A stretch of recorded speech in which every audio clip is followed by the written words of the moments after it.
بسم اللہ الرحمن الرحیم۔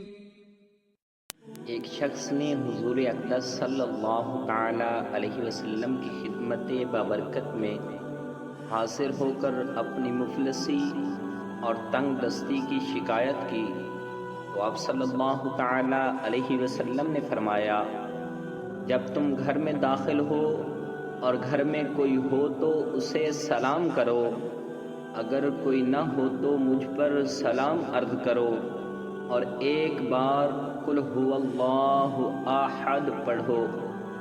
اس شخص نے ایسا ہی کیا، اللہ تعالیٰ نے اسے اتنا مالا مال کر دیا کہ اس نے اپنے ہمسایوں کی بھی خدمت کی۔ آقا محمد مصطفیٰ صلی اللہ تعالی علیہ وسلم نے فرمایا ہے، جو یہ پسند کرے کہ اللہ تعالیٰ اس کے گھر میں خیر زیادہ کرے تو جب کھانا حاضر کیا جائے وضو کرے اور جب اٹھایا جائے تو اس وقت بھی وضو کرے۔